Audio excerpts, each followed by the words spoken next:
Hi, everybody. I see. Welcome to the Summer Arts Masterclass, Painting Without a Map. Super excited to see you guys here. You are the first actual in real time painting studio class that we're doing of these master classes. So thank you very much for participating with us. As you may or may not know, Summer Arts typically puts on 2 week long master classes during the summer. And since we couldn't do that in summer 2020, we are offering this series in the fall, which will actually be a preview of our summer 2021 program offering. So today's 2 hour long class is sort of a preview of a 2 week long class that will take place next July that hopefully we'll all actually get to go to in person in real life and be together painting for all day, every day for 2 weeks straight. So at the end of this session, within a day or two, I'll send out a link, a YouTube link for this class where you guys can review it if you like. And also, I'll include a flyer for next summer's class, and it will have my contact info. You can ask me any questions about that you want later on. But for now, let me introduce the course coordinator of next year's class from Sonoma State, Professor Clea Feline. Hello, everybody. And now it is my great honor to introduce the amazing Cate White. Cate was born in 1971 into the backwoods culture of guns, 4x4s, and meth in Northern California. Her symbolically charged narrative paintings illuminate many of our personal and collective shadows in relation to class, race, gender, trauma, morality, and power to communicate and represent across social strata. White uses a democratic aesthetic of humor, emotional vulnerability, and vitality. Self taught beginning at age 30, she has since been the recipient of the 2015 Tournesol Award from the Headland Center for the Arts, the Bay Area Now 8 Triennial at Yerba Buena Center for the Arts, and residencies in Roswell, New Mexico, the Jones Snyder at Atlantic Center for the Arts, the Mills College of Art Museum, API residency, and 5 solo shows and multiple group shows in the Bay Area and beyond. So before we get started, can you all turn your cameras off so we won't see you, but you can still see Cate just for connectivity issues, etc. And take it away, amazing Ms. Cate White. Okay, thanks, Clea. Hi, everybody. All right, painting without a map. I wanted to give you guys the experience of making art from the unknown. This has been tricky for me all along from the time I started painting when I was 30, because the unknown is scary. As most of us know, we're in a lot of unknown right now.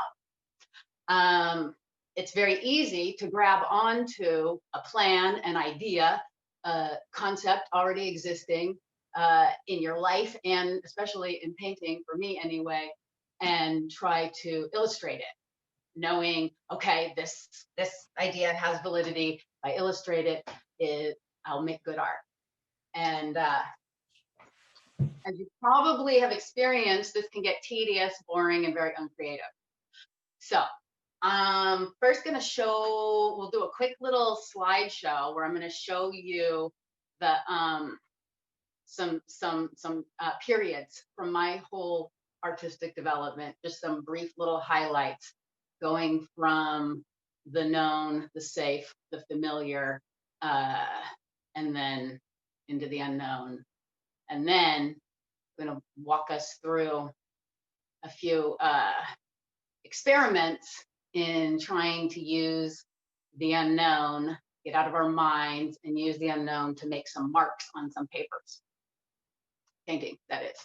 Okay, so Shannon. Okay, great. Painting with, okay. All right, first, let's see the first slide. And then, yeah, okay. These are the very first paintings that I did when I started painting at age 30, after spending my 20s writing, using language, a very kind of known mind-based creative practice, and jumped into painting, and with the idea that I was going to paint a bunch of cheerleaders, which I did. So these are my first attempts at painting, which are really like drawing some cheerleaders and coloring them in. And jump ahead about 8 years, next slide. This is me at the culmination of working from a known concept. This ridiculously exhaustive show of cutouts and sculptures that I had predetermined what I was going to make, and then it was just a matter of constructing them. And I had an idea of what they all meant to me, and my intention was to make a large statement, and I did that. Okay, next slide. There's a few more of these images from this big show. This is also when I was in graduate school, which really puts you in your mind, if anybody knows how that is. And so I, yes, made this life-size piñata to ward off the fear of making bad paintings. I knew that if I sat there and cut out fringe for hours and days at a time and glued them on a piñata, I would have a piece of art at the end of it. So next slide. The final image from this show. And I exhausted myself doing this. And by the end of it, I felt like I had really lost any real creative spirit and spark and fuel. So the next slide shows the breakthrough moment. Next, there we go. So this, and these are, this is like 10 years old, 12 years old from now, about 12 years ago, maybe, or actually maybe even more. So the breakthrough moment for me happened in a Chinese brush painting class. And when we start doing our little experiments here, that's what we're gonna start with. And this was a process of what you're gonna experience it, but it was painting with no thoughts in my head, completely from the gut, out the hand, not knowing what was gonna come out. And this is what came out. Next slide. And a bunch more, kind of like it. Obviously, there was some pent up creative energy going. Okay, next slide. Okay, so this shows a bit of an integration of what I found in the unknown with this process of creating something without having any idea what I was about to make. A very embodied process of painting. But then I also missed being able to represent things that I cared about in life. And so this painting kind of shows a good integration of the more embodied, spontaneous process combined with narrative, place, connection to people and place. Okay, next slide. Okay, here's another one kind of from that period. You can see the combination of abstract and accidental and intentional. Okay, next. Then, I don't know if it's obvious to other people as it is to me, but I got very into the known, knowing what I'm gonna paint and how it's gonna be and having it planned out. And for me, this always comes from fear. I started having more shows, started feeling more pressure to make good work. So I kind of clamped down, had it mapped out, and did this for a while. Okay, next slide. Okay, you're just getting a feeling for the vibe of planned out paintings. basically painting with a map, my plan. Okay, and next slide. Okay, that's, okay, next slide. Okay, this is more recent. This is, again, coming back into integrating elements from no plan, no idea. And for me, this is kind of like an ideal blend of the two. So I don't know where all of you are at in your process with known and unknown. And, you know, there's nothing wrong with working at either end of the spectrum. But for this, for what we're about to do today, we're going to try to go completely off the map into the unknown, into our bodies, and see what comes out. I think that's the last slide. Let's see. Is there one more? Oh, there you go. The end. All right. So to begin, everybody's going to need 8 pieces of paper. These are the size I'm using. Anywhere around this size is good. You're going to need a few colors. I pre-mix my colors. They're just colors that I like. It's hard to see, but I got a bunch of colors out, a few colors out that I like. So get some colors ready. And then another important thing is if you have some little cups available, to make 2 runny colors, runny paint colors. I've got a dark and a light. And you can, let me show you how runny I mean. Like this runny. Could even be a little runnier. If you have medium to mix with your paint, that's good to make it runny. If you just have water, that'll work too. The idea is that you just need some paint that will flow easily. Okay. I always get nervous before painting, and then turning a camera on really ups the ante. All right, here's I got my light color, and you know what? It needs to be a little runnier. So I'm giving you all a chance to get your papers lined up and your, oh, I need a rag, 1 sec. Can I ask a question? Yeah. How much are we supposed to put it in this palette that they sent us? Oh, you can't see me. Let me put my video on real quick. The palette they sent us. So are we supposed to use these the littler spots to pour paint in, or the bigger spots? I think that you should squirt. Yeah, you can squirt some paint out. You mean for the runny paint? Are you asking? Or should I just put it on a plate, like a paper plate? Yeah, that would probably be better, because I think the palettes that you guys have might be kind of small. Yeah. So you can have some paint colors squirted out. If you have a spray bottle on hand to keep them wet, if you're working with acrylic or gouache, I think is what you had sent to you. So it's watercolor. So, but it's it is watercolor. Okay. It's a watercolor, but it's a tube. Okay. Well, then you can have that squirted out. And if you're using watercolor, you're going to definitely be needing to dip your brushes in water to rinse. Yeah. Get enough on your brush. You don't use the watercolor straight out of the tube. You got to dilute it a little.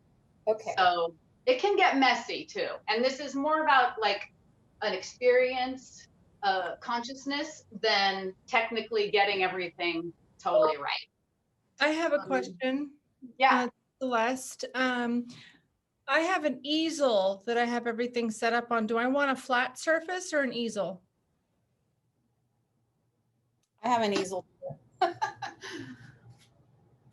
Well, I think an easel will be fine. Okay. Yeah. And I don't know why I can't see myself here. I just see my name, but that's okay. That's okay. I think they have it set so that I can only see myself, so I can keep track of myself. That's perfect. Okay, so No, this is good. I've got 2 jars here with a little water in them. How many colors do I get to choose from here? Let's just have everybody has one light runny color that you dilute with water, and then one dark color that you've diluted with water, whichever colors you want. Okay. And let's see. Just if you're using the easel, we're going to be working, back and forth between these 8 pieces of paper. So if you have a quick way to kind of pin them up and take them down, or a piece of tape maybe on hand, would be handy for that. Yeah. Flat surface. And I have an assortment of brushes I'm going to be using. Be nice to have if everybody had like a little one and pointy one, like a medium-sized, bigger pointy, and then some bigs. Totally fine if this is not exactly what you have, but okay. You sent us. Are there any other questions about getting set up? No. Okay. All right. First thing I'm going to do is walk us through what helped me so much with this Chinese brush painting experience that I had 15 years ago.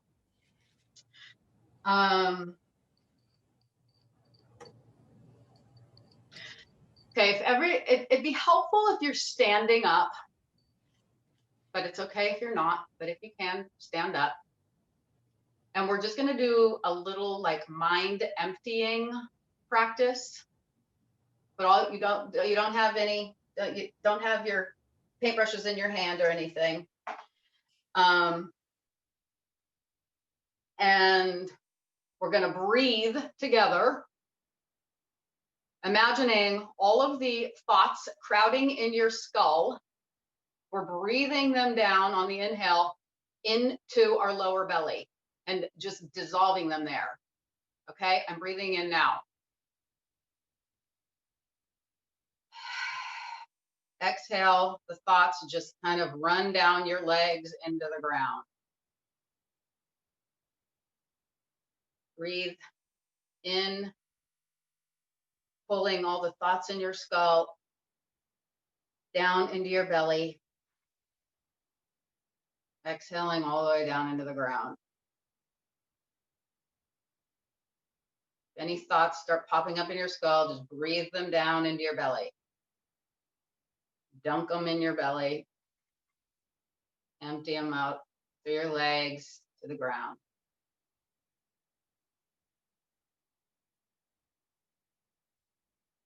Now, get one of your runny colors ready. Just with the lid off, sitting next to your hand.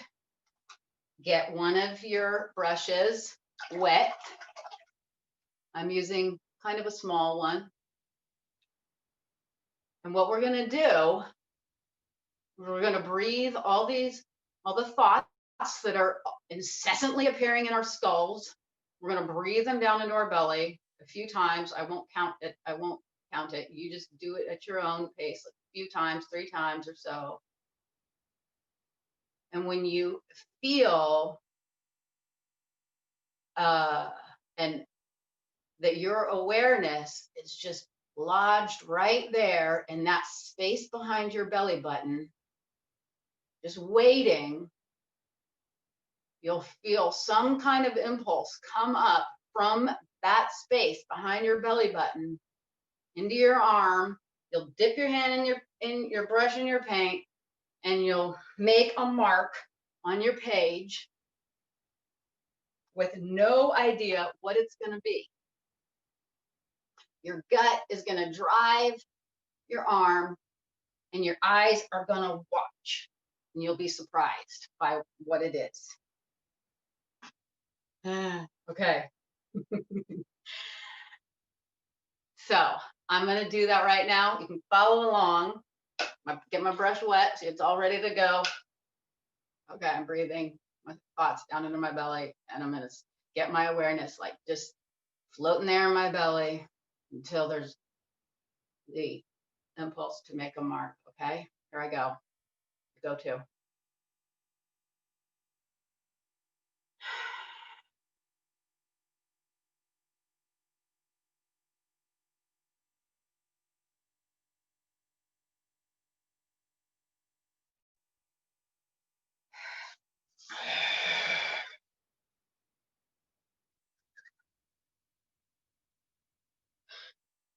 All right.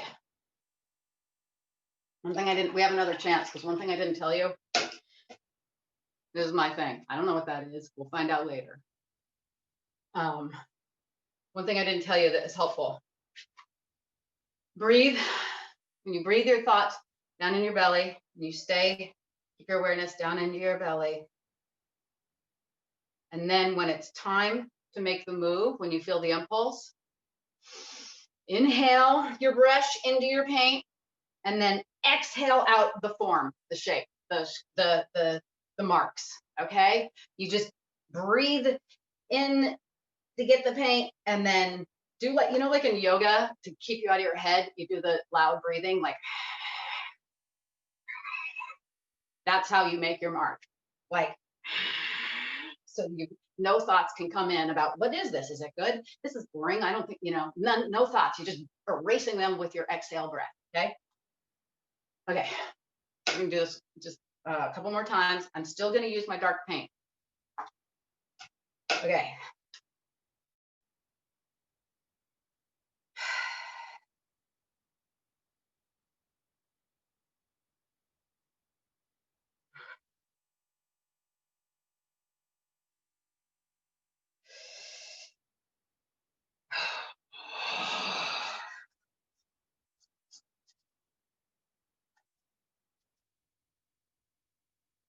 Okay.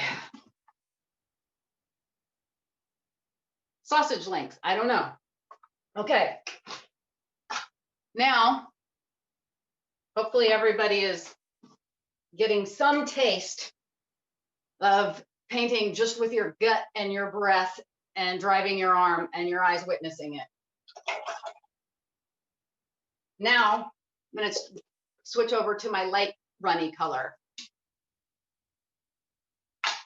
And you can switch too, just for variety. All right, here we go. Are we painting on the same paper or different paper every time? I'm so sorry. Different papers every time. Okay, thank you.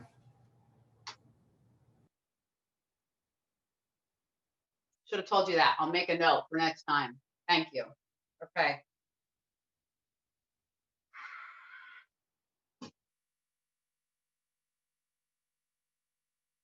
Breathe the thoughts from your skull down into your lower belly, dissolve.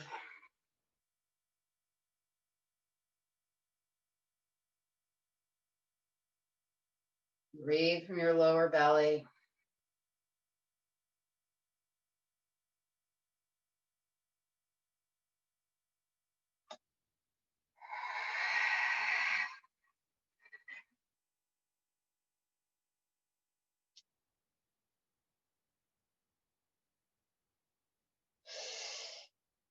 Sometimes you keep breathing and keep painting if you're really feeling a good flow, which I just did. So I brought a few more breaths through. Okay. What was that? Okay. Hopefully everyone had some taste of free mark making without conditioned thought. This obviously needs to be practiced for a long time. This is like, you know, what the Zen masters, calligraphy masters do when they eventually get completely clear of any conditioning and make a perfect circle. We're probably not there yet.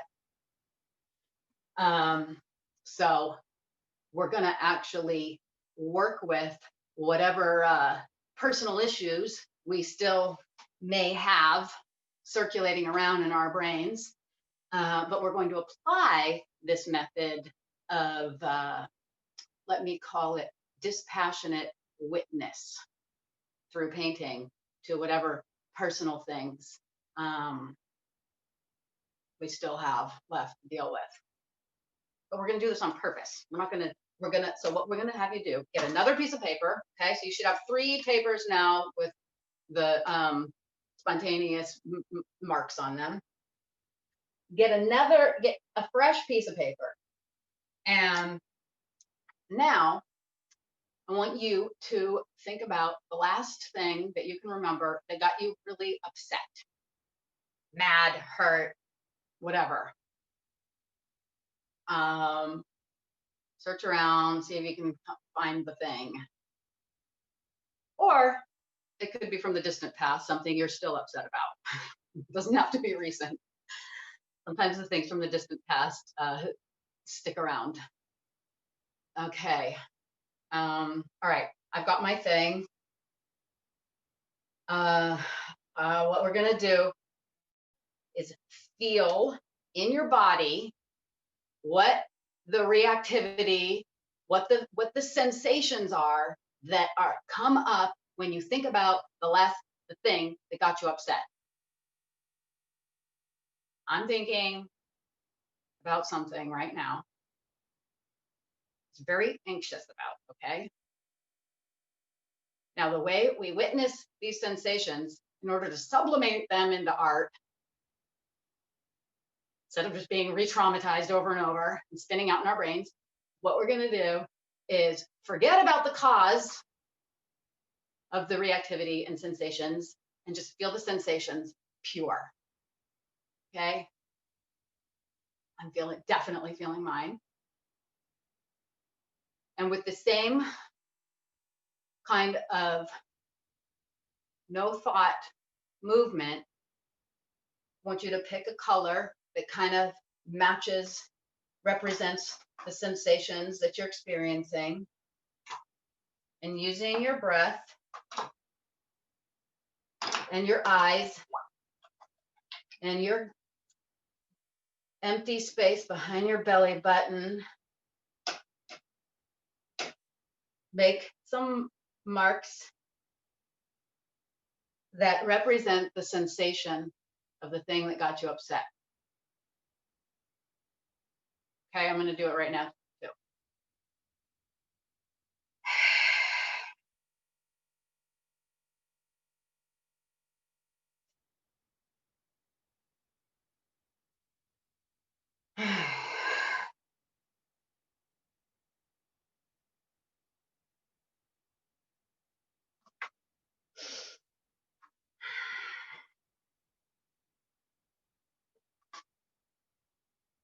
It can just be a few movements, a few marks. Okay. At this point, we're just really kind of doing abstract mark making and shapes. We're not trying to come up with images to illustrate anything. Working purely with sensation and instinct. All right. Hopefully everyone is with me still. So now, cleanse that palette, get that, breathe the thoughts about all that out and down in your belly, into the ground. Clean slate. Now we're gonna think about the last time you felt happy, free, inspired, or you can't remember a time. Think about maybe something you love, like your dog or cat or a person. And cut off the story, the images, and just feel the sensations in your body of the good feeling. I'm thinking of my cat in the other room.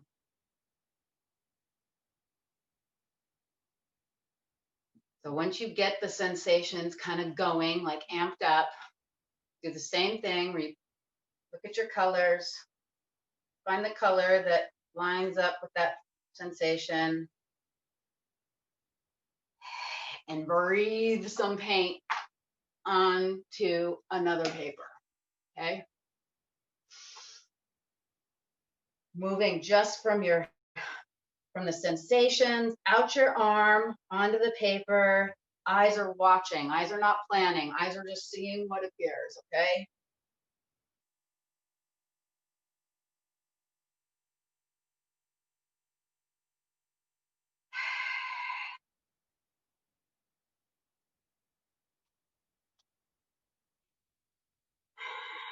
I'm breathing loud to get my mind to shut up. All right.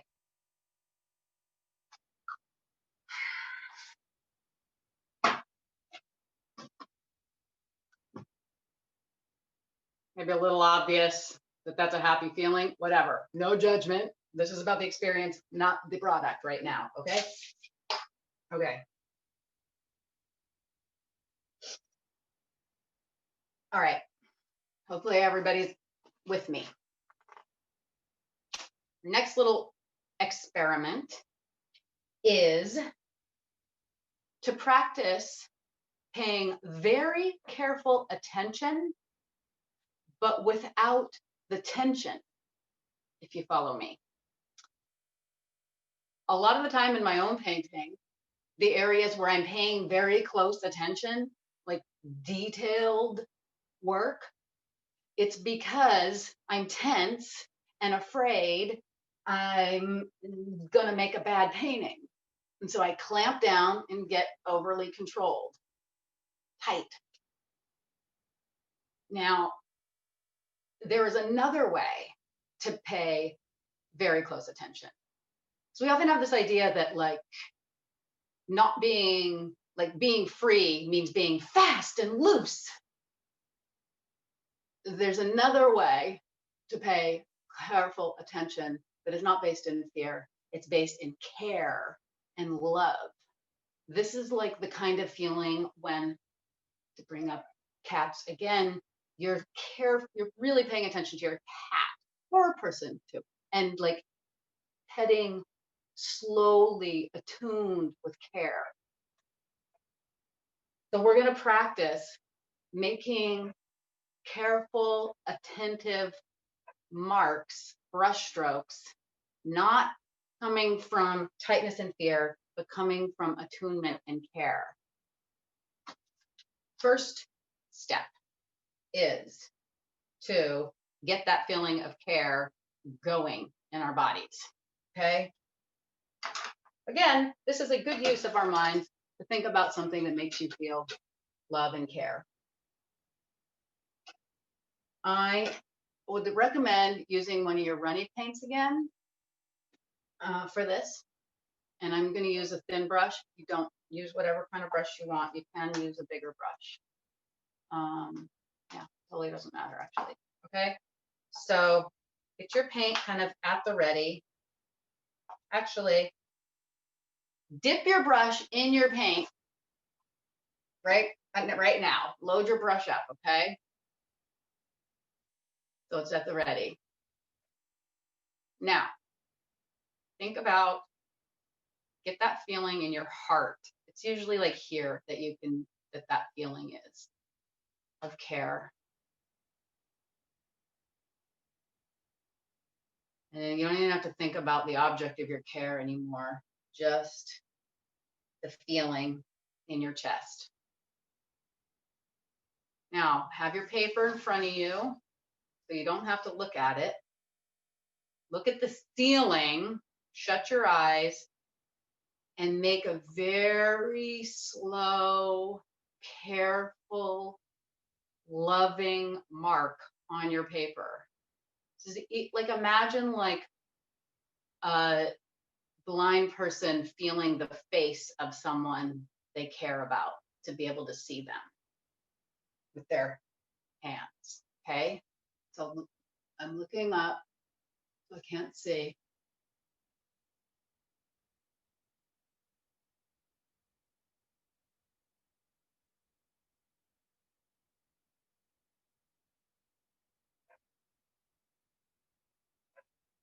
Go really slow.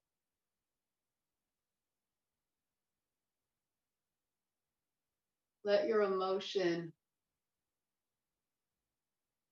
enter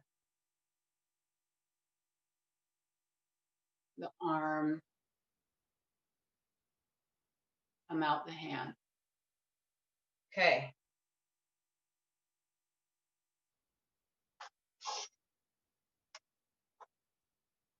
I went all the way off my page.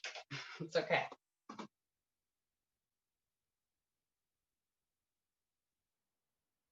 All right.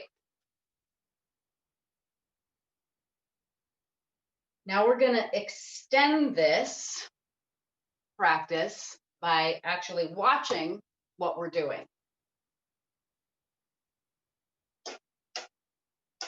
Up to you if you want to use your running paint or pick another color. I think I am going to pick another color myself. And now what we're going to do, we're going to again get the feeling of softness and openness in your heart, chest area, and move super slowly with the breath, with the eyes following, painting. I think speed is important. I think it's important to go really slow so you can really tune into the contact between your brush and the paper and just love the mark that is coming out because it is an expression of your life force. And now, if an image starts to come and you feel like following it, a figurative image, go ahead, follow it. Okay, I'm going to do it. You can all begin. Again, no plan, not like what image would be best represent my heart feeling. We're waiting until, okay. Yeah, and if there are questions that only I can answer, please feel free to interrupt. Happy to answer them. Okay. Thanks. Okay. Or people like if everyone is like, slow down, I can't keep up, you can tell me that and I can slow down. Okay. Yeah, it's kind of weird not knowing what's happening out there. Okay. No plan.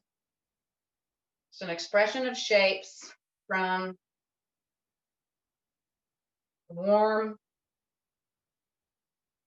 attuned feeling to your brush, your paint.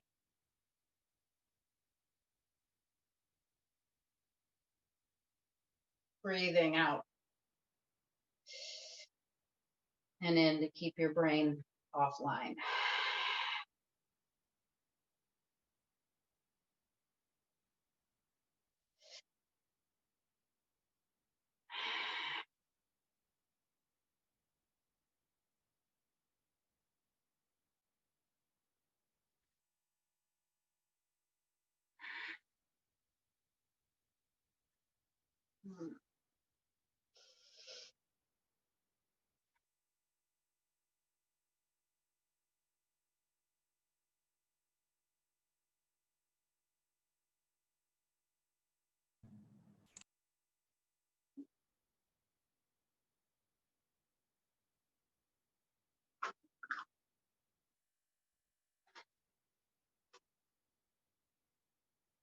Okay. This is what I got. I was really feeling for this person because it looks kind of like me. All right. Set that aside. I think we should all be on our last piece out of your 8, I believe. And now I'm going to extend this yet again by looking at an actual object in the room. Does not matter what, anything that you feel drawn to, anything at all. If you're in an empty room with nothing in it, look at your hand.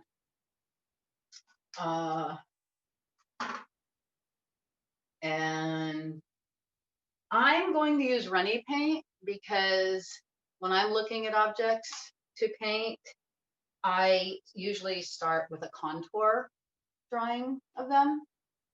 That's the way I see things first. And what you're going to remember when you're looking at this object is to focus on the open, soft, warm feeling in your chest area, moving out your arm. Your eyes are just the witness, and lovingly trace the outline, or if you're doing if you're just kind of want to block in the shape, do that however you want, very slowly. Let me make sure. Yes, that's the plan. Very slowly. Says the idea is not to make it look accurate or like the thing. The idea is to just honor the object. I mean, imagine the universe just ends in 10 minutes. Everything that exists right now is magical and beautiful. And so let's capture it. Connect with it. We're not trying to capture it. We're trying to, we're not trying to capture it. That's the wrong word. We're trying to commune with it. Okay? I'm looking for something that I want to paint. You do too.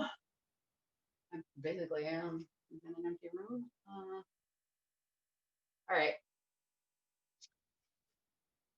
Again, breathe your brush strokes. It helps keep your head out of it. Breathe loud. It helps.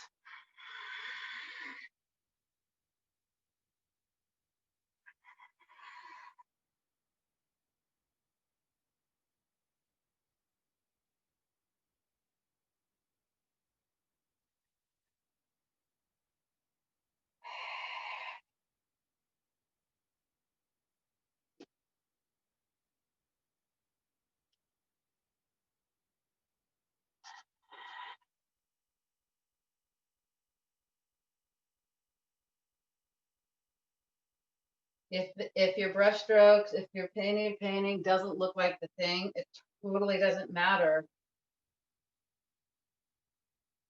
The brush strokes are unique and valuable in and of themselves.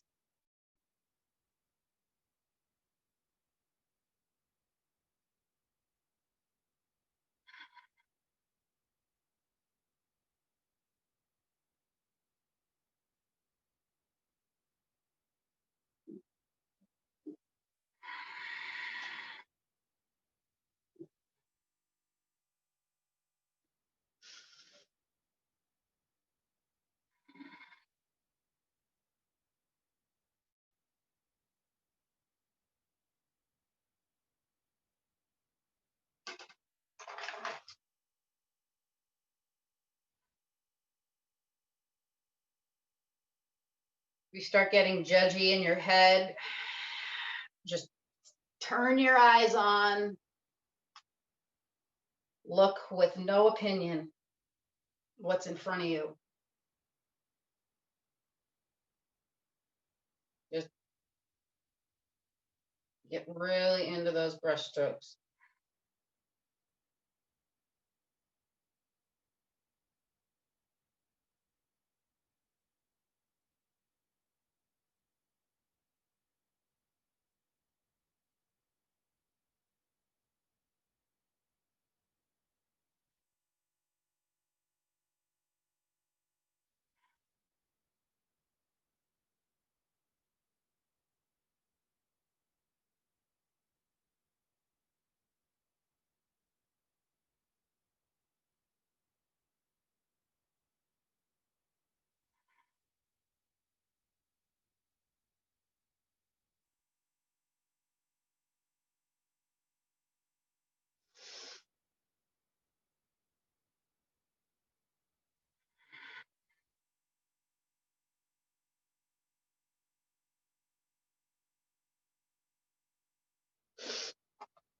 How's everybody doing? If you're into that and can keep going, put it on hold and remember to do that again another time. Excuse me, another time. We just need to, we're gonna, excuse me, we're gonna move on to the next thing. Great. Attention without tension. Remember that. I will try to also. Okay. Now, you should have all your something on each one of your papers. I want you to grab your least favorite one. I know we've been talking about not having judgment, but we all have them. So what is your least favorite one? Maybe it's just, yeah, it doesn't mean it's bad. You just don't love it. I think my least favorite one is this. Okay. What we're going to do with your least favorite one, using, we only have 7. Well, it's okay. Doesn't matter. It'll still work. I have 8. Oh, I have 8 altogether. Sorry if I lost you guys on somewhere along there. But it really doesn't matter. Okay. Okay. Yeah, no, totally no big deal. Okay, so grab your least favorite one. Now we just did this whole like painting with your care and attention and love and heart and all that. Okay, so we're gonna grab your least favorite one and paint from that feeling something sweet and innocent on your least favorite paper. Okay. So it can be an image of something sweet and innocent. It can just be the vibe of sweetness and innocence. I suggest that you don't come up with a sweet and innocent idea like the cat and paint it on there. But if you do feel called to do that, don't have an idea about what the cat's going to look like. Just, again, paint heart, hand, eyes, witness what comes out. Okay. I'm gonna paint it. Oh, and pick any color. Oh, I have a different color that feels a little more sweet and innocent than baby poop. Although that is very innocent, but it's not sweet. Okay. Sorry, I digress. Okay. I'm gonna use this light pink color that feels very sweet to me. We'll spend just a couple minutes painting a sweet and innocent image or vibe on the paper that you don't like.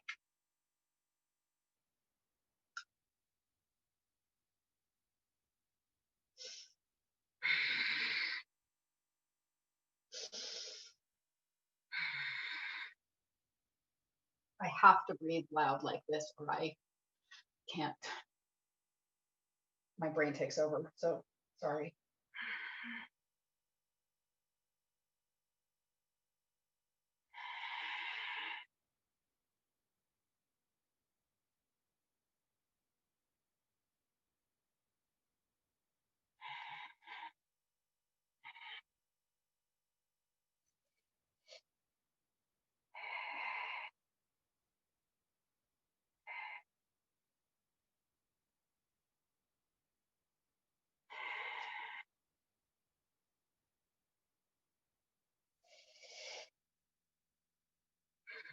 If your brain starts kicking in like mine is, suck those thoughts out of your skull. Down in your lower belly. Paint from there. All right.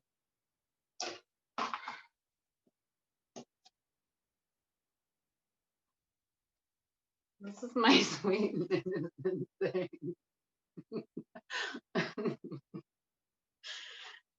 Okay.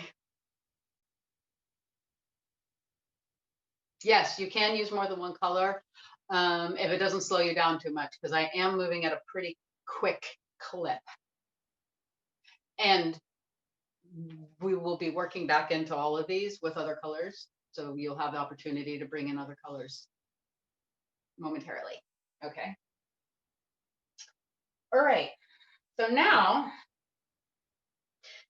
grab your most favorite paper, ones that you haven't. Okay. So far, I guess we've only gone back into one. Okay. So grab your most favorite paper that you've done so far. Let's see. Most favorite. I think this one for some reason. I don't know why, I just like it. And what we're gonna do now is paint something violent or obscene on it. Is that shocking? You got it. This is remembering dispassionate witness. Violent, obscene things appear, and we have to witness them with our empty consciousness and sublimate them into something else.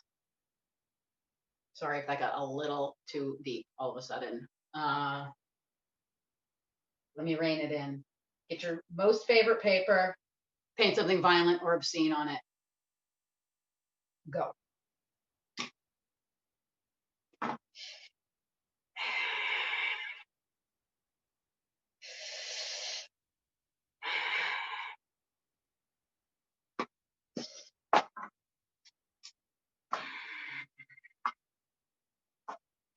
I'm bringing in another color. Sometimes you got to do it.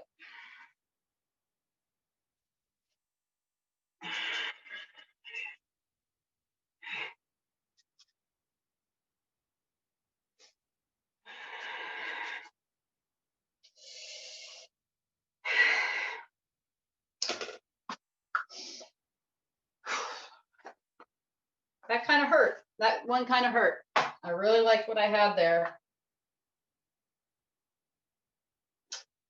But that's the point. Finish up your violent or obscene painting, marks, shapes, images, whatever it is you're doing.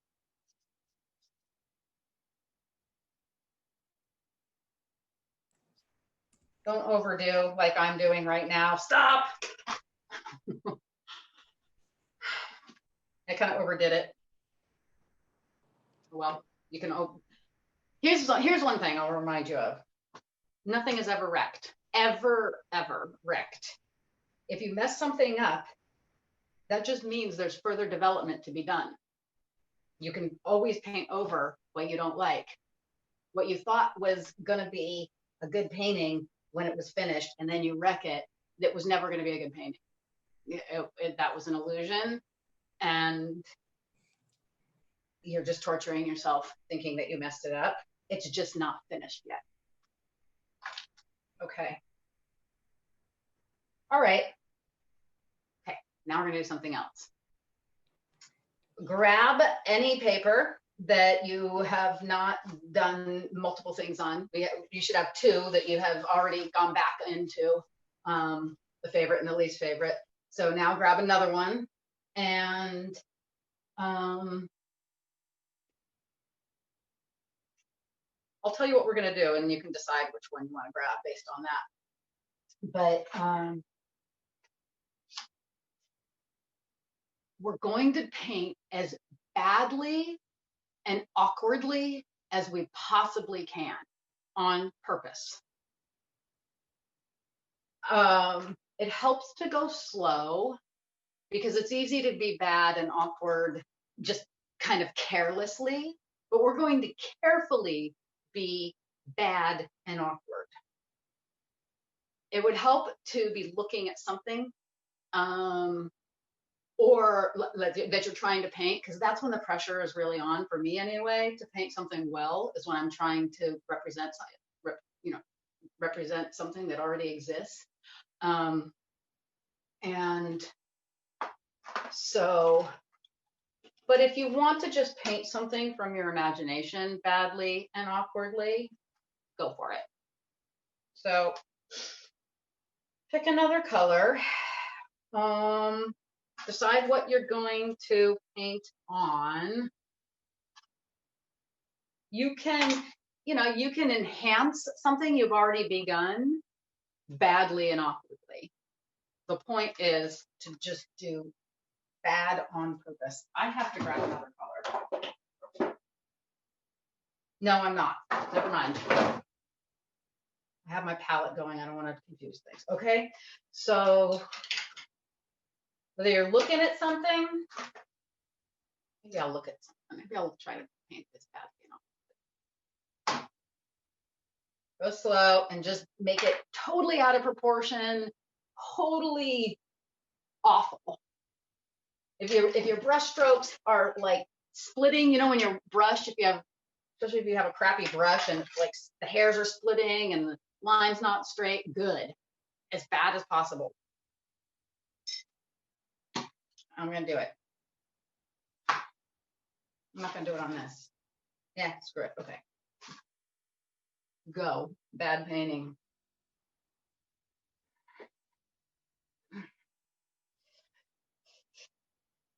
I'm holding my brush like that too to make it really bad.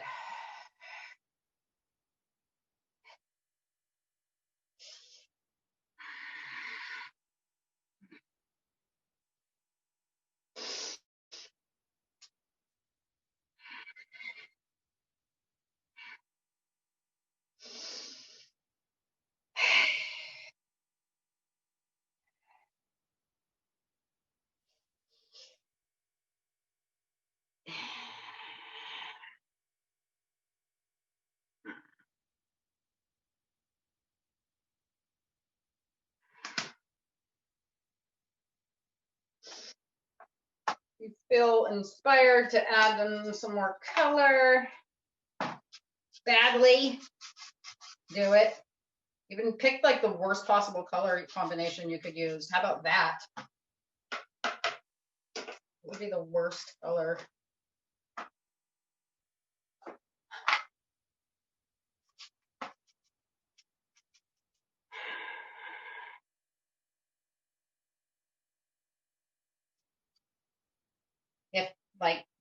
If you think, oh, I should finish filling in this area because that would be better, don't do it. Do what is wrong and bad. I'm gonna make bad water coming out of my spray bottle. Not even spraying.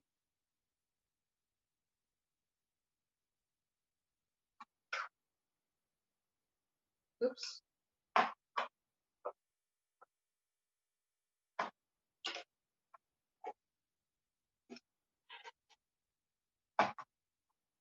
Do not worry about making these into good paintings yet.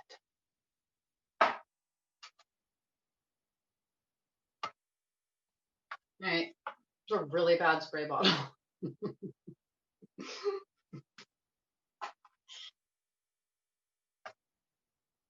Okay. Okay. Now,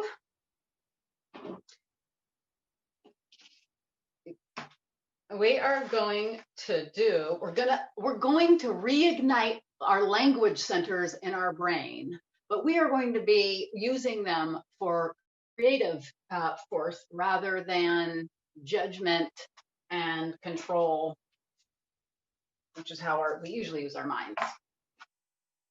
The way we're going to do this is we're going to do the old word association thing. I'm going to say a word. The first word that pops into your mind when I say a word, I want you to pick one of your papers, preferably one you haven't painted on yet, doubly, you know what I mean, like one of the ones that has less going on it. whatever word pops into your mind when I say the word, you're going to draw the word on that paper. I don't want you to write the word on the paper. The difference between writing a word and drawing a word is when you're writing a word, you're basically using your handwriting, and it's about the concept. You know, it's about, maybe that's called a signifier. I don't know. What we're doing is the word is going to pop into your head, and you're going to carefully draw the letters. So the form of the letters is what's interesting to you. And again, following the eyes and the mind are just following what the hand does that is fueled from the emptiness behind your belly button. Don't forget about that. Okay. So the first word, okay, I'm not even picking what paper I'm going to use yet. The first word, again, the word that pops into your mind first is the word you're going to draw. Cloud.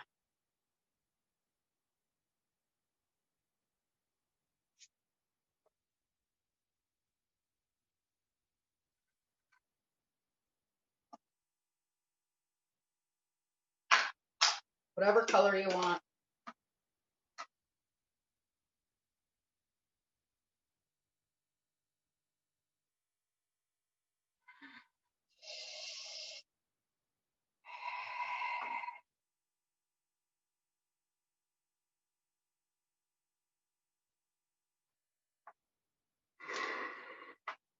You can switch colors.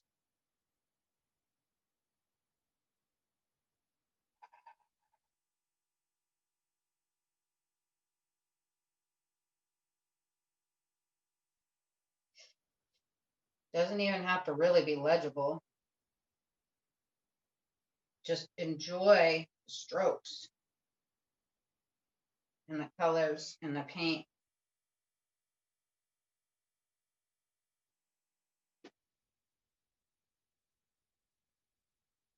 Okay.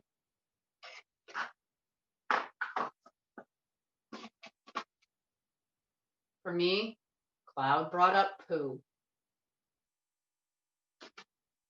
Last time it was rain. This time it's poo. There's no sense in any of this. All right. Hopefully you're ready for the next word I'm about to throw out. First word that comes into your mind, draw it on one of your papers that calls to you. This word is justice.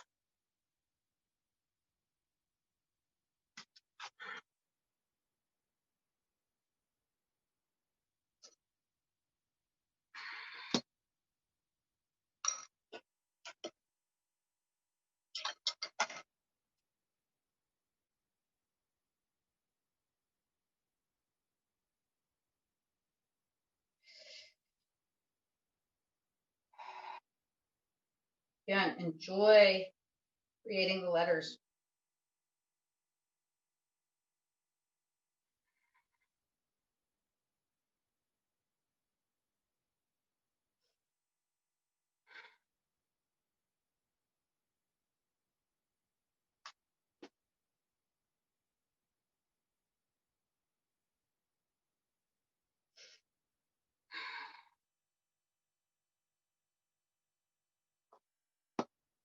Okay. Peace. I spelled it like a piece of pie. All right. Next word. I'm gonna make sure I have enough time. Okay. I have to speed up the words a little. Okay. Next word is demon.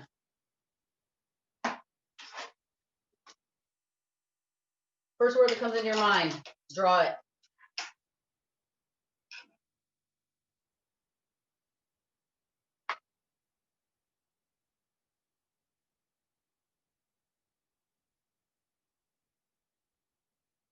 Anywhere on one of your pages.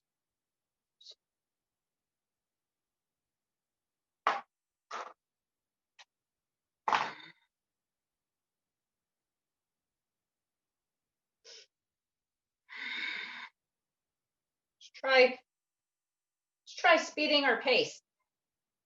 See what that does. Yeah.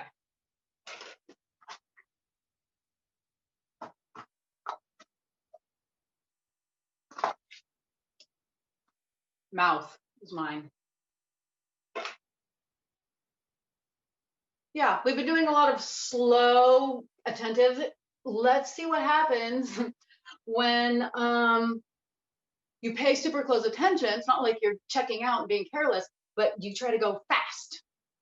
And the word that I'm giving you is power.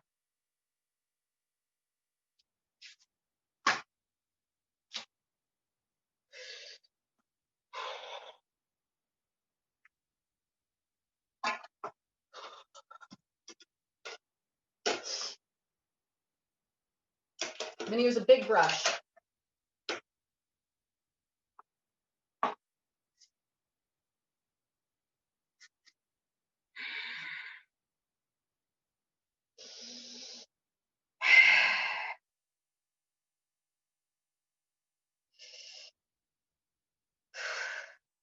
All right.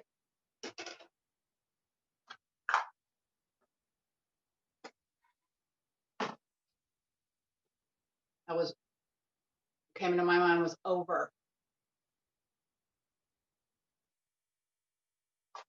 Right. You should, if you've been putting your words on previously unretouched papers, you should have one left that doesn't have a word. No big deal if you've done this another way. But I have, and I'm going to give us our last word right now. Here's the interesting thing you can do. If an image comes to mind after I say this word, instead of another word, you can paint the image. See what that does to your brain. I don't know. Okay. So the word is eyes.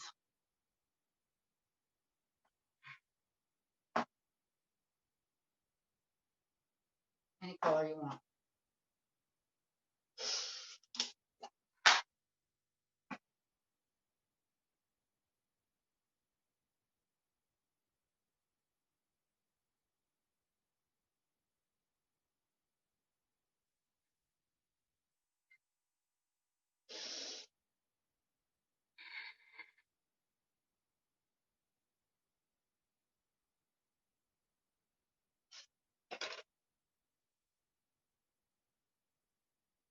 Mine was prize.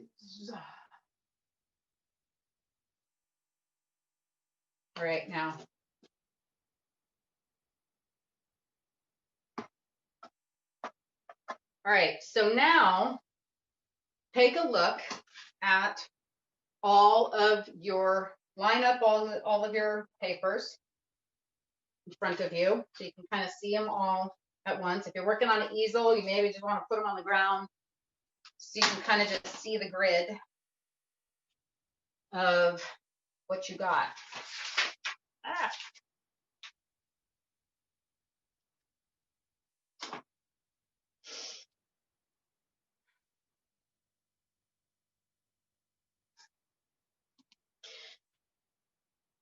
Clear your your mind. We're going to try to see these fresh, as if you weren't the one who made them. Look away, breathe,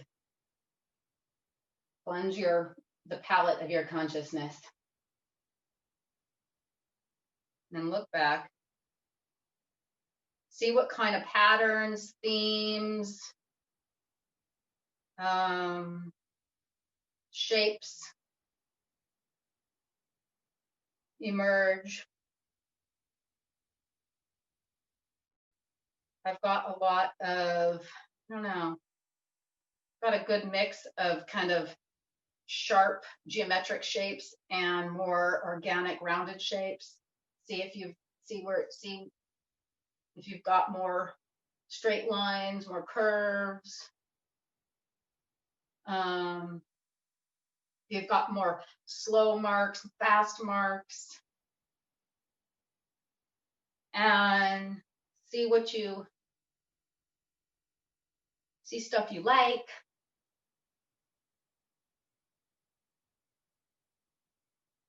Now, pick one that you don't really, oh, I've got a lot of squiggles and loops. Oh, good. Okay, if you've got a lot of squiggles and loops, here's something interesting you could try. Take one that you don't really like that much. I don't really like this one that much. And do something opposite on it. You've got a lot of squiggles and loops, do some straight squares and stuff like that. Or find stuff you like in that you've been doing and incorporate it onto one you don't like. Add from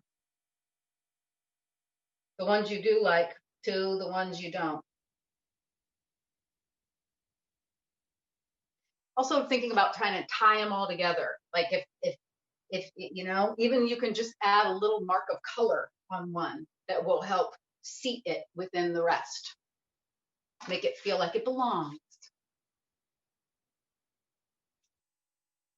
Okay, we'll just do a quick little bit of this. You can do it on a few. You know, we're trying to just extend some of the stuff we like onto some of the ones that don't have it. Or like I said, do some opposite stuff that you don't have. You notice you're missing some stuff that you're not missing it, but get out of your habits.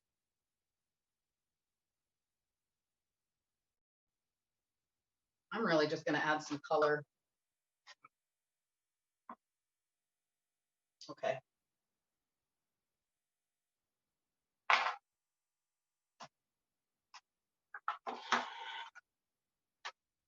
I'm not trying to fix stuff we don't like yet. There will be time for that.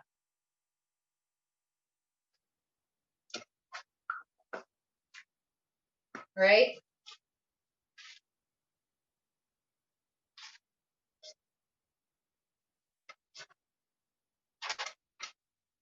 Yeah.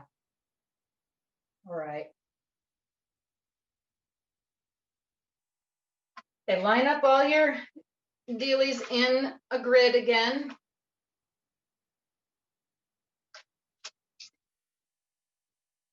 Now we're really going to do a consciousness palette cleanse, okay? Like very formally, because that's important. I don't want to slow that. I don't want to speed that up, okay? So look away or shut your eyes, actually. Everybody shut their eyes. Breathe the thoughts in your skull down into your lower belly. Exhale them out. Bend your legs into the ground.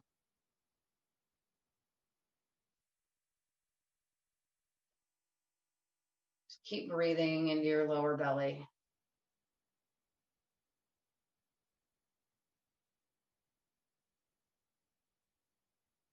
Taking yourself far, far away from everything you've just been doing.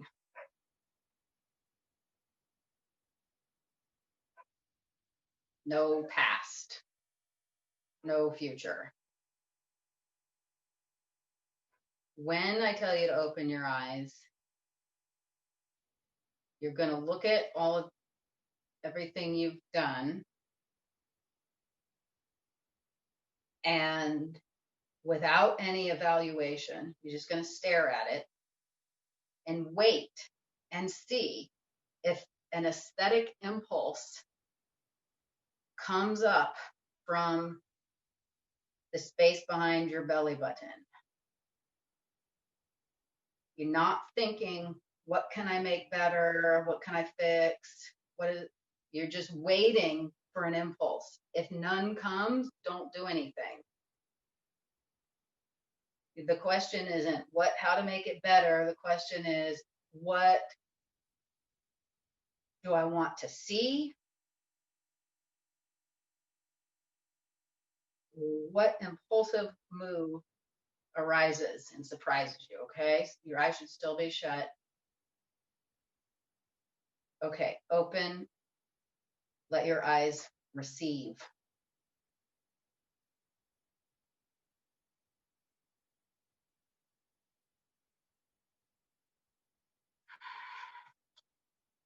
You feel called do anything to it.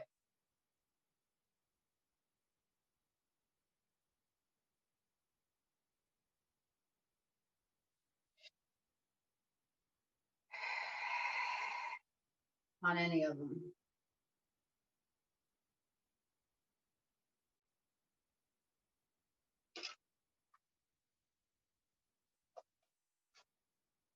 You start getting in your head, just stop,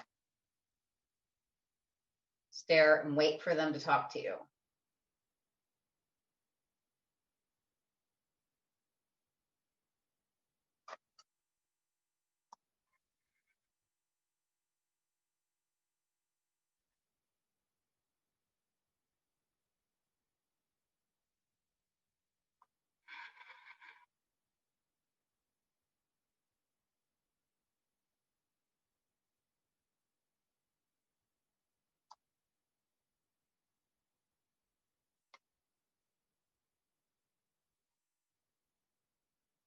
Some of them you just may not like, but you don't know what to do, or none of that matters right now. You don't have any impulse, don't do anything.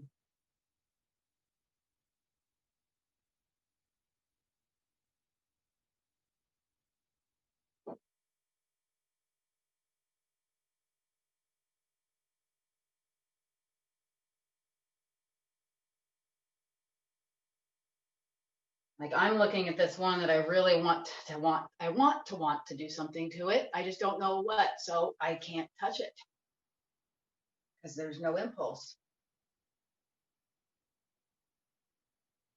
Okay. All right.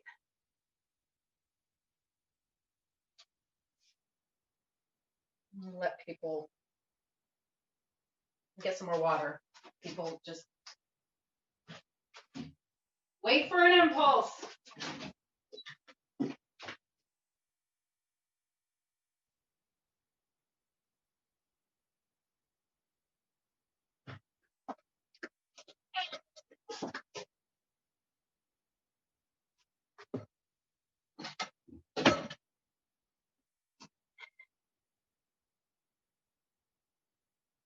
Okay. Finish up whatever impulse you are carrying out. And again, close your eyes, empty mind, clean slate. Look again, open your eyes. Now is the opportunity to blot out, erase whatever does not want to be here. I'm sure if you're like me, you've been eyeing things all along, like, ugh, I hate that part. Now you get to cover it up. Any color you want. You're not redoing it. You're just covering up stuff that you don't like, that just does not work with the rest. You don't have to have a good reason. On any page or on the same one that we just did? On any page. We're looking at our whole grid, and anything that just feels extraneous, you just don't like, we're covering them up.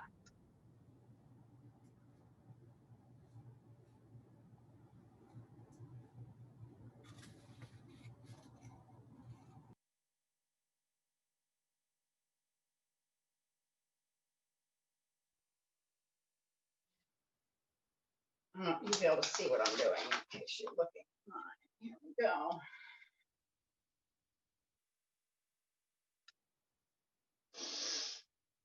You can cover it up with a messy scribble. You can cover it up with like a blob of multiple colors. You can cover it up with like a very careful censor box. However you want to make things go away that you don't want to be looking at, make them go away.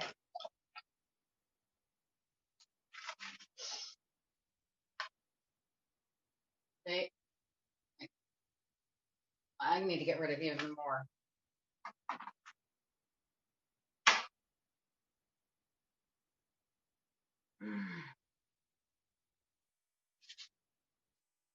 Okay.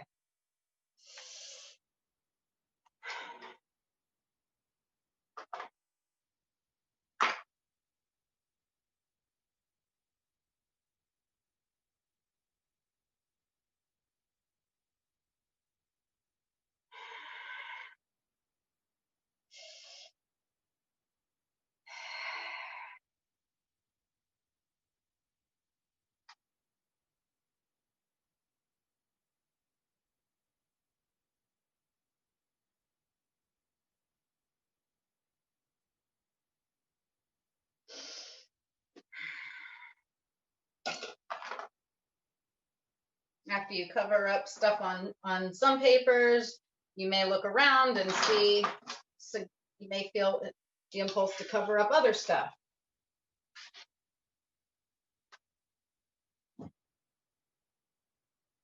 Uh,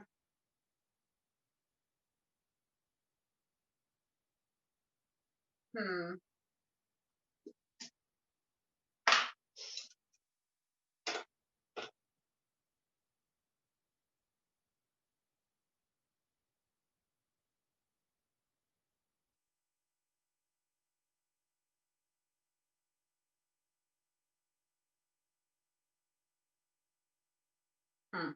Okay. How's everybody doing with their cover-ups? Feel like got one more to do.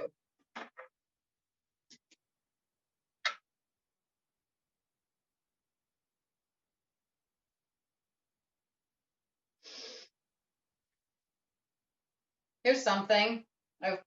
Don't get ahead of yourself in your head thinking just because you start covering up an area, you need to continue and finish covering it up. I almost fell into that trap. I was going to color in this whole oval, and I remembered to stop thinking and decided I liked it with just a little bit left. Okay, so finish your cover-ups and erasures, whatever the blot outs.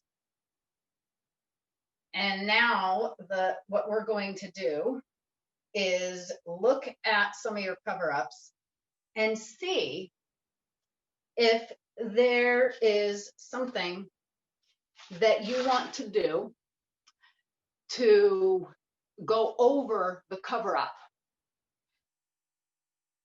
that already exists in the piece you already have, okay? So for example, I could see, this is my cover-up. I covered up everything, this whole bottom part. And now to integrate this blot out cover-up into the existing painting I've got going, what can I do to extend some of the qualities of this or the content of this over what I have covered? I hope that's making sense. Sometimes you might like your cover-up and just want to leave it. I like that cover-up. I feel like it is integrated into the piece. Yeah, I'm not sure about this one yet. So integrate if you want to. Sometimes, like I said, cover-ups can just be, they're already working with the surface of the painting. But if you want to sandwich the cover-up between the original thing you had and something new on top, go for it. Thinking about this is like, what exists already? What qualities, line qualities, colors, can I come back over the cover-up with? So maybe, I don't know if you can see what I'm doing, but.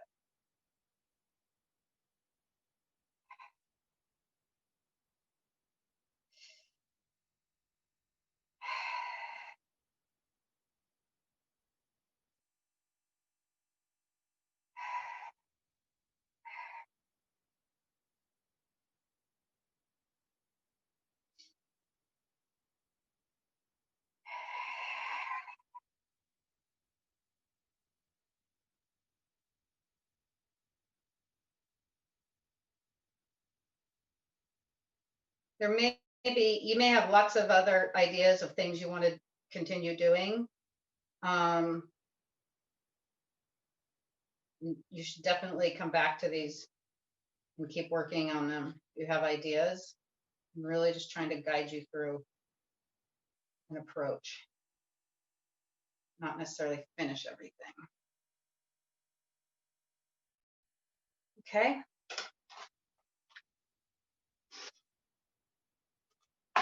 This was my cover up. I mean, my integration of the cover up.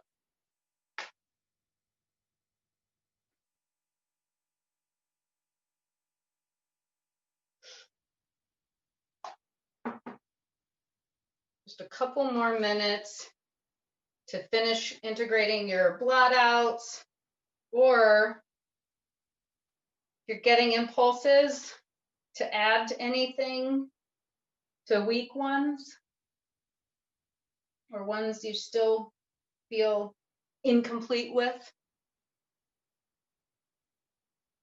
do those. Like, I'm feeling very incomplete with this one. I don't know what to do. I still don't know what to do. So I'm looking around at my other ones. I'm like, well, can I just add some color from the other ones? What do I want to see? That can suggest an impulse, looking around at the other ones.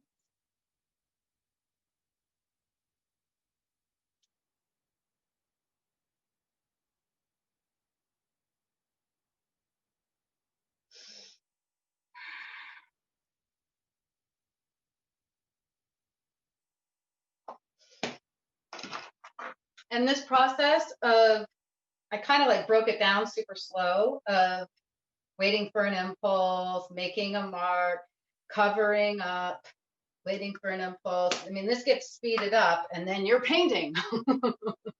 You're making marks, you're emptying your mind, you're looking, you're covering up, scribbling out.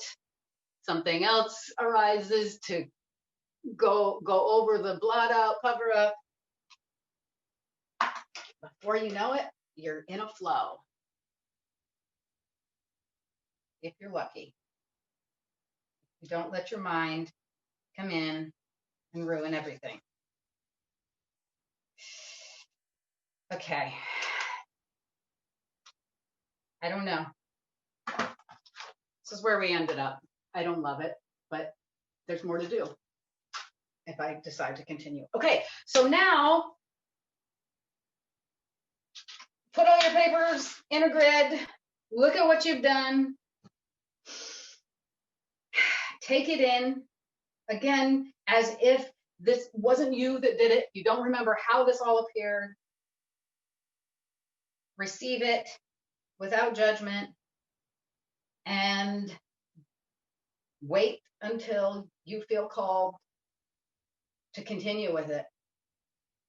And do this over and over and over and over again until you die, and you will create great bodies of work,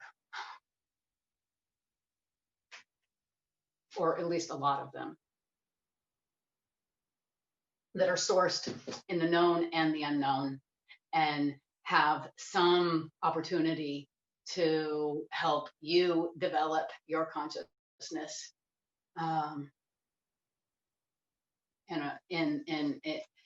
in a somewhat mystical way sometimes.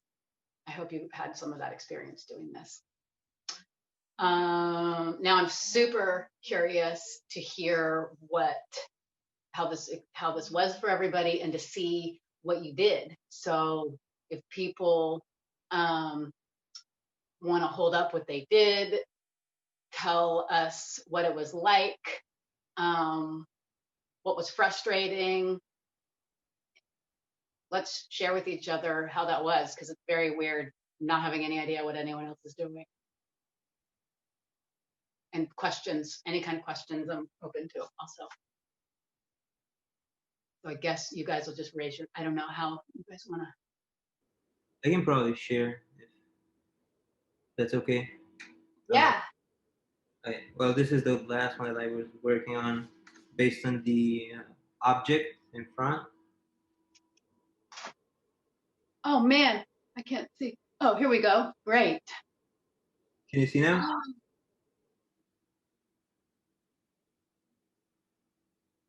Was this the one that you did with trying to with the love or the awkward?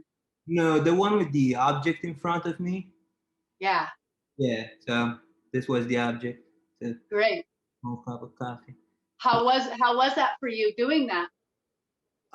It was quite fun, although I have to say I went back and forth through them because initially it was just the pretty much an outline of the cup of coffee. But then I wrote a word in it, and then I covered it up, and then I, added some. Hold it up. Will you hold it up again? Sure, yeah. Wow. You really feel the like childlike freedom, and none of the decisions that you're making in this are like based in like, well, I know what a good painting is, so let me try to make one. Feels very free, and I love the colors down at the bottom especially. Thank you, appreciate it. Yeah, Should I show the other ones, or is that? sure. Oh, here. You can hold up another one.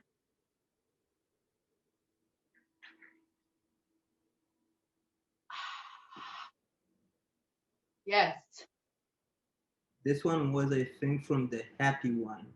It came. right. And if people are able to even like prepare their pieces as a grid, if there's any way to just show us their whole collection. I don't know if you're working on your laptop or your phone, it might be harder, but I'm working on from my laptop, but I have them laid around all over. So here, I'll just show some more. I'm going to jump in while he's doing that and just say, anybody who wants to show your art, like turn your camera on and we'll call.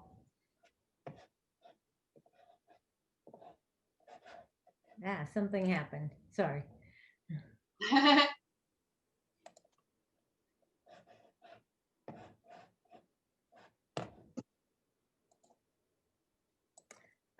Celeste, that's your screen being shared right now. I'm going to go ahead and stop your screen sharing.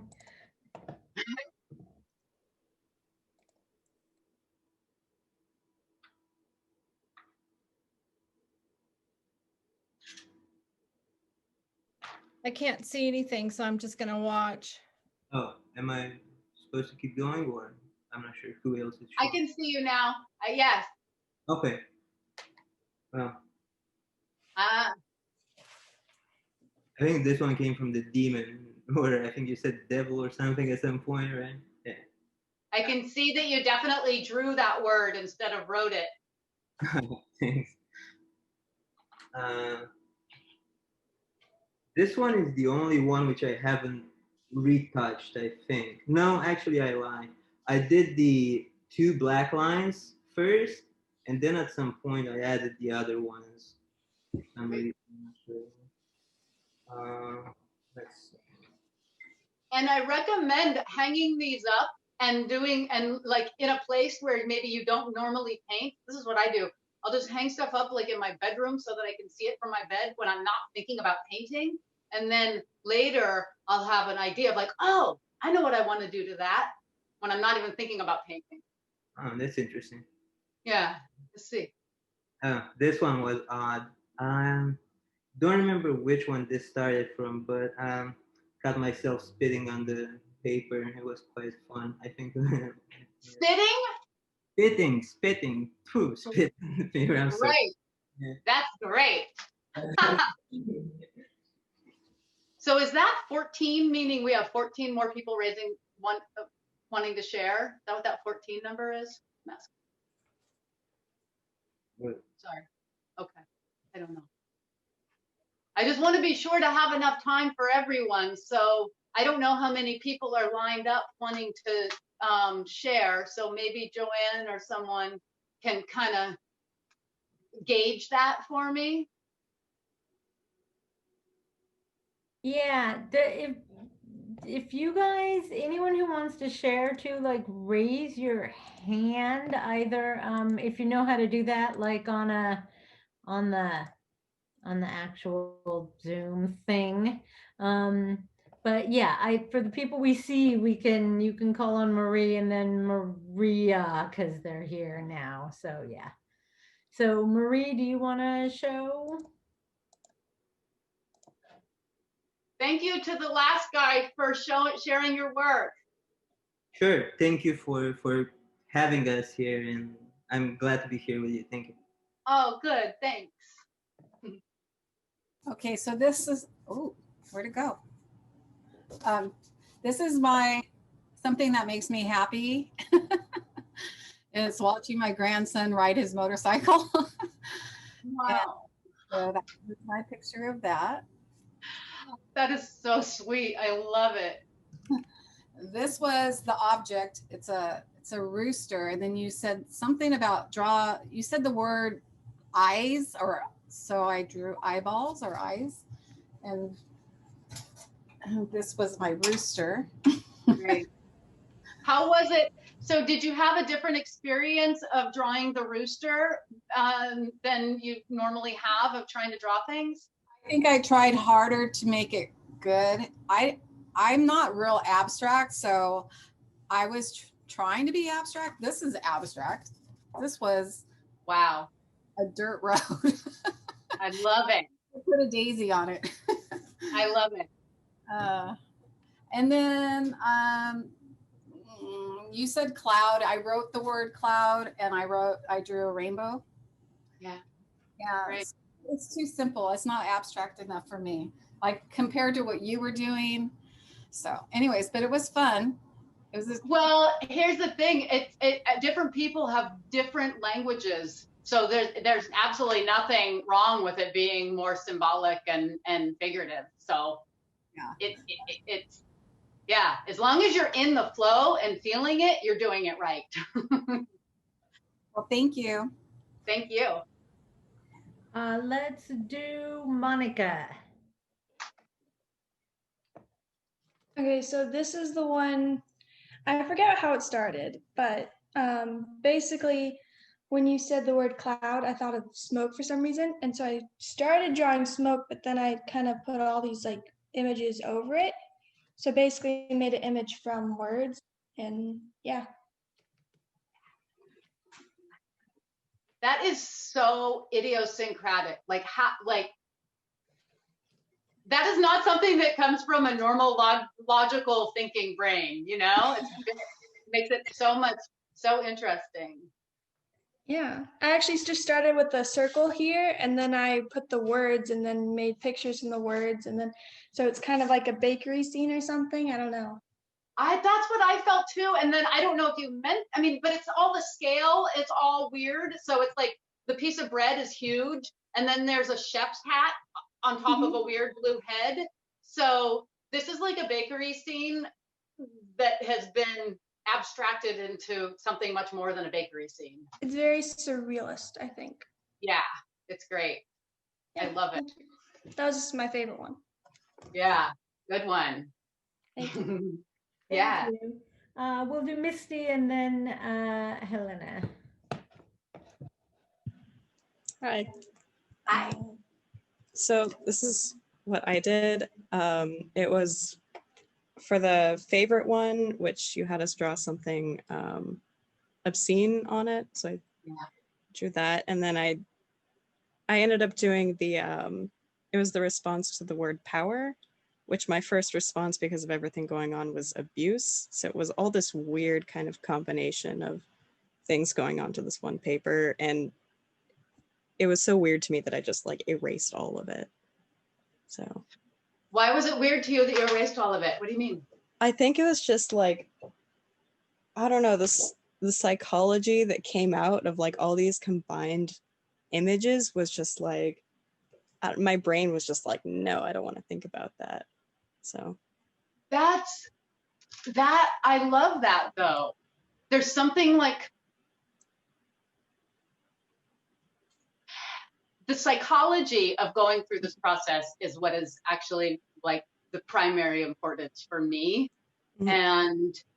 And it's clarifying, you know, it's sort of like emptying the contents of your brain and your unconscious out and Yeah. deciding how you're going to deal with them. Hmm. Yeah. Yeah, it was a really interesting process. So thank you for that. Good. Thank you, Misty. Is it Helena or Helena? Hi, it's Helena. I didn't know I raised my hand, but I'll Oh, go. I don't, you were on video, so I didn't know if you wanted to talk. Oh, But sure. we have time. Great. I guess here's one. I think it was for evil or bad. 'Cause I have an evil dog. I don't know. And then like this objects and the television. I don't know. I got a little carried away, I must say, on some of these. Like cloud. Wow. And then I first painted clouds and then thought of the word cold and like painted over it and then started like filling in this like scene that kind of looked like apple trees or something to me. So That's amazing. I love it. And I love this person shape reaching up. going for it, yeah.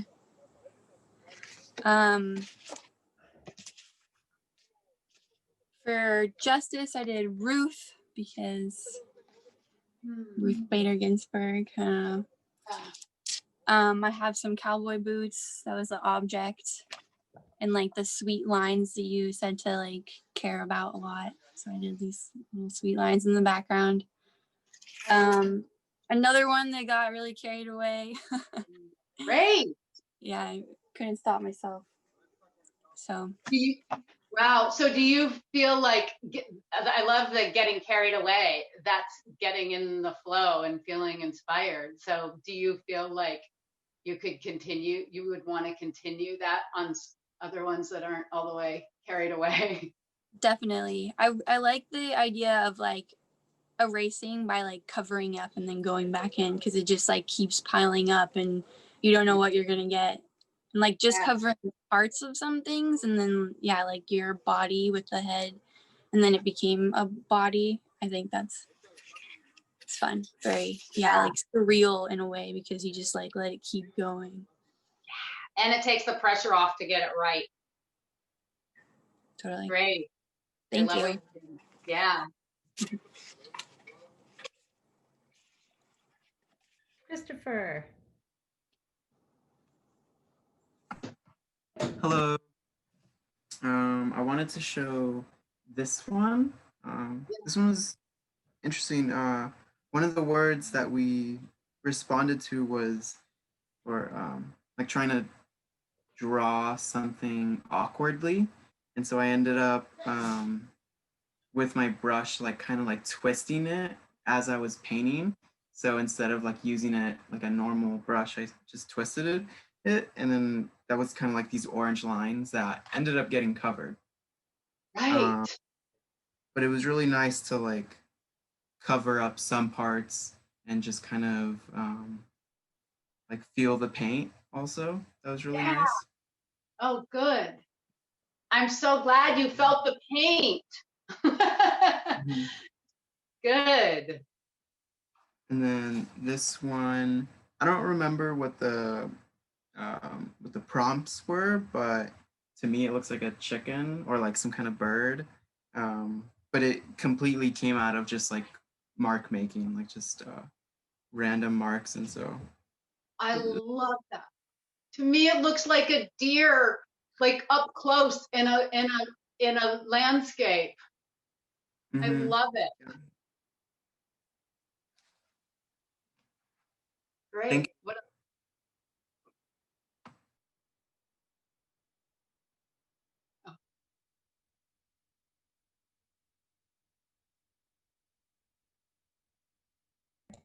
Hello.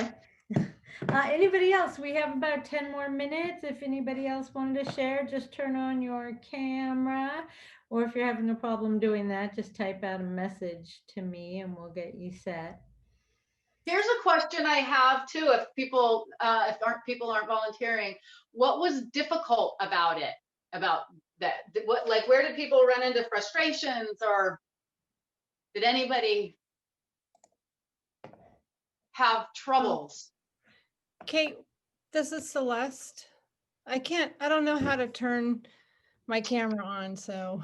Oh, hold on. Let me see if I can do that for you, Celeste. Hang on.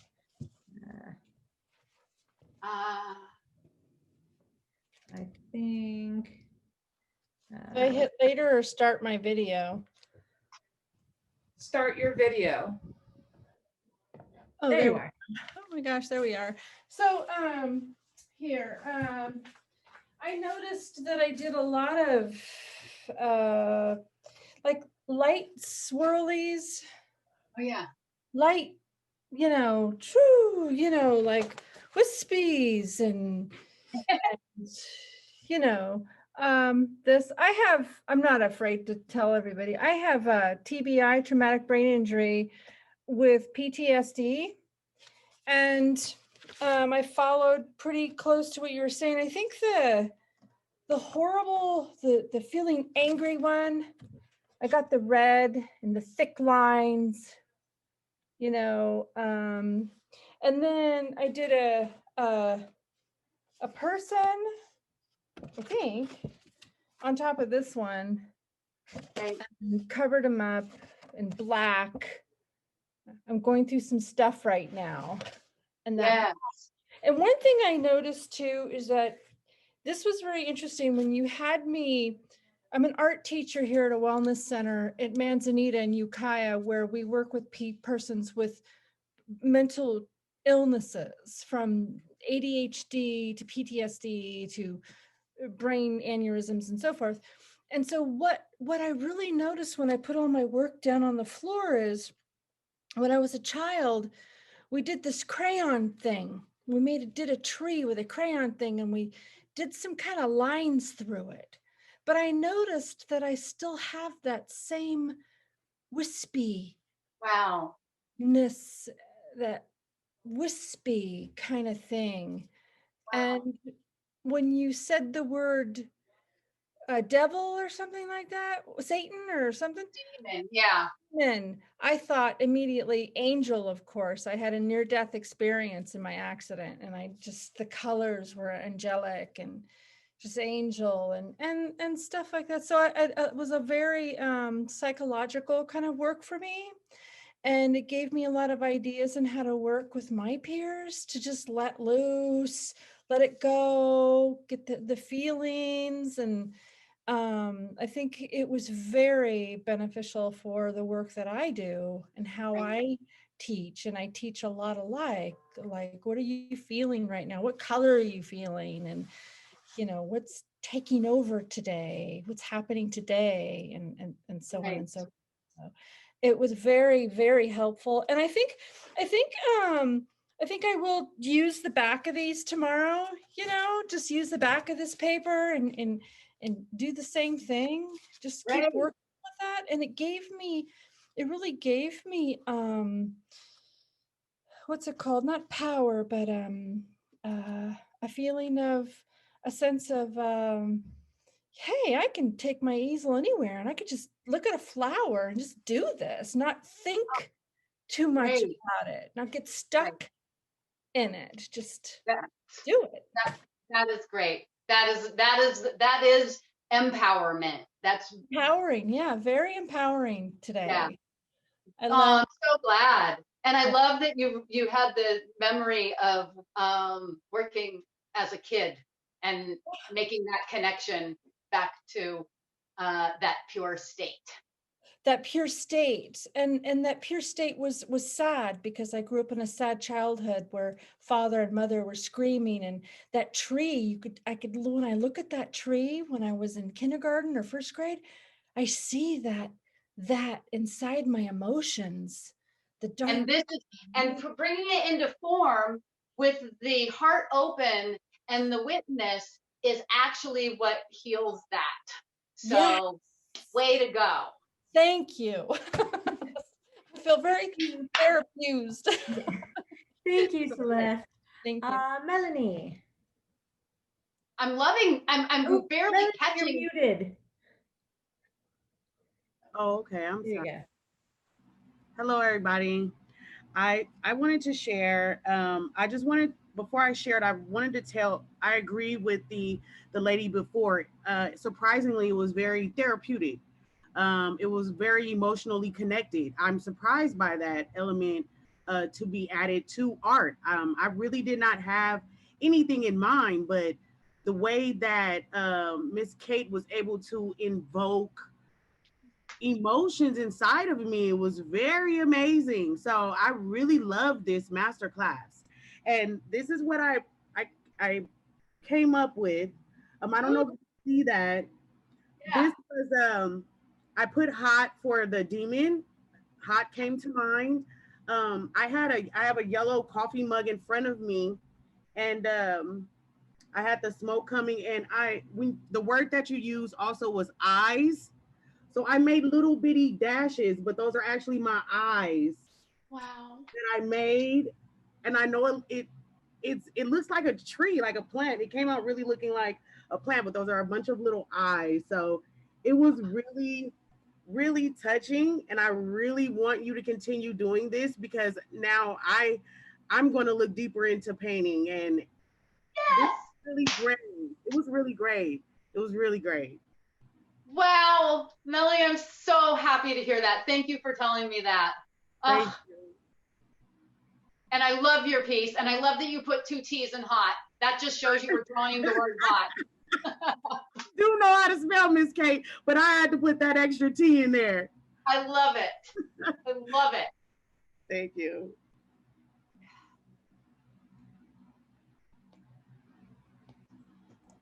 This is amazing. I'm really surprised at how many people found this to be such an emotional experience. I don't know if you could keep up with the comments, Cate, but yeah. People... Well, I'm trying. Yeah, I feel like I'm missing a lot of the comments, but I really want. I hope to. Is there a record of them? I hope. I'll check with Shannon. There might be. Yeah. Yeah. If not, we'll try to get something for you. But do you? I don't think there's anyone else who want. Oh yes, we can get you the comments. I hear. So anything you want to say in closing to everybody about where they should go from here? Well, I'm very happy to hear that people vibed with the experience, and I think the trick to being an artist, like making work that is relevant to the world, the rest of the world, is to stay grounded in our embodied experience, not as a way to like separate ourselves from what's going on, but as a way to meet it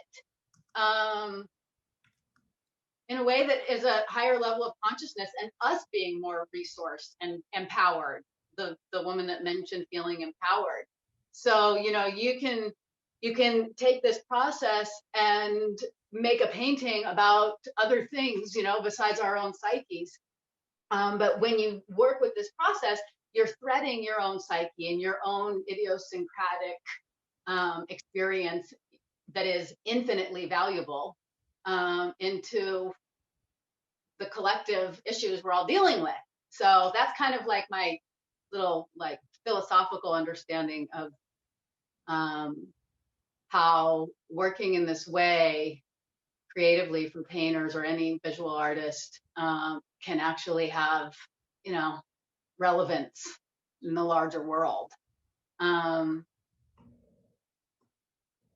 Yeah. So I did want to get that in there. Are there any other last minute?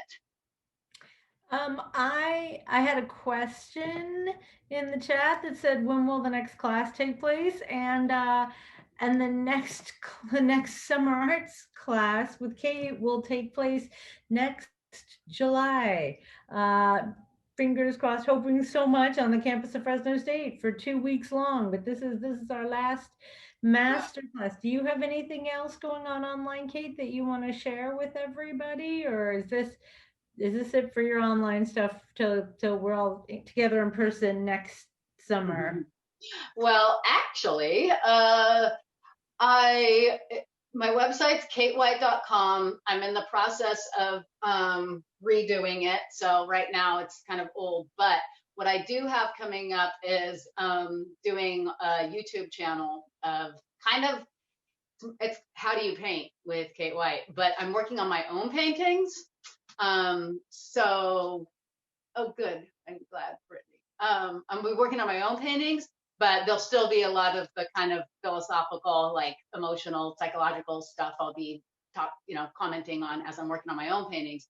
So yeah, just if you want to stay in touch with what's going on, go to my website and contact me. And please, if you want to follow up, if anybody individually wants to follow up and tell me privately about their experience or ask me anything, feel free to contact me through my website.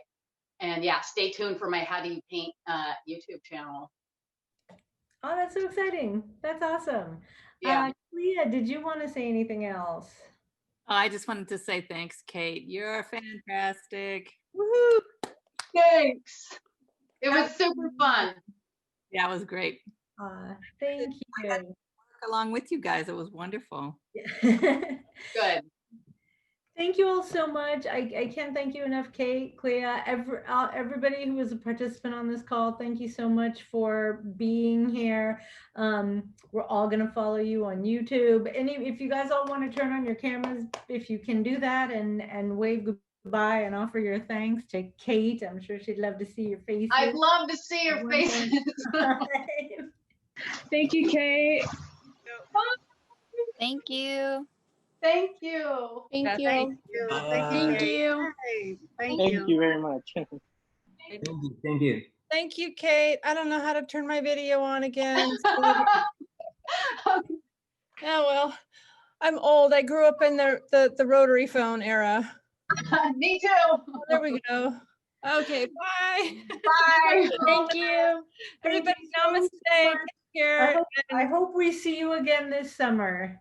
Yes. Me too. And Me too. Art for health. Yay. Yay. Bye, everybody. Take care. Bye. Bye. Thank Thank you. you, Kate. Bye.